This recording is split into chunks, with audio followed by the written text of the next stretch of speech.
The morning sun cast long shadows across the dusty main street of Cedar Creek, painting the weathered storefronts in shades of gold and amber. Tommy Martinez pressed his face against the cool glass of Henderson's general store, watching the tall figure approaching on horseback. The rancher's silhouette cut sharp against the bright sky, his wide-brimmed hat tilting slightly as he surveyed the quiet town.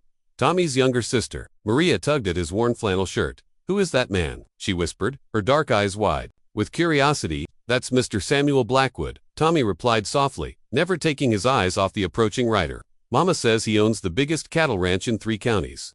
The stories about Samuel Blackwood traveled through Cedar Creek like tumbleweeds in the wind. Some folks said he was fair but firm, a man who kept his word and expected others to do the same. Others whispered darker tales about debts that went unpaid and families who had to leave their homes when they couldn't settle their accounts. Tommy knew which version was true. His family owed Mr. Blackwood more money than his papa could earn. In 2 years of good harvests, the drought had been merciless, turning their small farm into cracked earth and withered dreams. Samuel Blackwood dismounted from his horse with the slow, deliberate movements of a man who never hurried but always arrived exactly when he intended to. His boots rang against the wooden sidewalk as he tied his horse to the hitching post. Tommy could see the man's weathered face now, lined by years. Under the prairie sun, his gray eyes scanning the street with quiet authority. "Tommy," Maria whispered again, sensing her brother's tension. "What's wrong?" Before Tommy could answer, the general store's bell chimed as Mr. Henderson emerged, wiping his hands on his apron. "Morning, Mr. Blackwood," Henderson called out, his voice carrying that careful politeness reserved for powerful men. "Morning, Jim," Blackwood replied, his voice deep and measured. "I'm looking for the Martinez family. Heard they might be in town today." Tommy's heart began to pound like a drum in his chest. He grabbed Maria's hand and pulled her away from the window, but it was too late. Through the glass, he saw Samuel Blackwood's gray eyes lock onto his own. The rancher's expression didn't change, but something flickered in his gaze. Recognition, understanding, perhaps even a touch of regret. Tommy knew they couldn't run. His papa had taught him that a man faces his troubles head-on, even when those troubles seemed bigger than the vast Texas sky. He straightened his shoulders, squeezed Maria's hand once for courage, and walked outside. "You'd be Tommy Martinez," Samuel Blackwood said. It wasn't a question. "Yes, sir," Tommy replied, his voice steadier than he felt. "This is my sister, Maria." Maria half hid behind her brother, peeking out at the tall rancher with curious eyes. Samuel crouched down to her level, his stern features softening slightly. "Hello, Maria," he said gently. "You look just like your mama described." The mention of their mother made Tommy's chest tighten. Mama had been sick for months, too weak to work, too proud to ask for help. Papa worked from dawn to dusk, but it was never enough. The medical bills, the failed crops, the mounting debts, they had all led to this moment. Samuel stood slowly, his attention returning to Tommy. "Where are your folks, son?" "Papa's working the Henderson ranch today," Tommy said. "Mama's, she's resting at home." Samuel nodded, understanding the weight behind those simple words. In a small town like Cedar Creek, everyone knew everyone's business.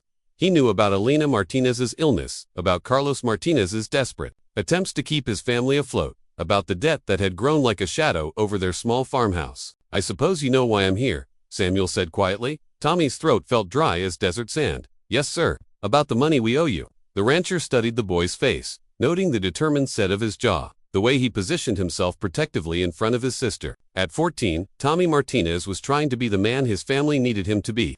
"Your papa's a good man, Tommy, but good intentions don't pay debts." "I know, sir." Tommy took a shaky breath, then said the words he'd been practicing in his mind for weeks. "Can you take her instead of me?" The question hung in the air like smoke from a dying campfire. Maria looked up at her brother in confusion, not understanding what he was offering, what he was trying to protect her from. Samuel Blackwood said nothing for a long moment. His weathered hands rested on his belt, his gray eyes moving from Tommy's determined face to Maria's innocent confusion and back again. The silence stretched between them, filled only by the distant sound of chickens clucking and the whisper of wind through the cottonwood trees. Finally, Samuel spoke, his voice quieter than before. "What makes you think I'd want either one of you?" Tommy blinked, surprised by the question. "The debt, sir. Papa owes you $300. He can't pay it, and I know what happens to families who can't pay their debts. I thought maybe if one of us worked for you.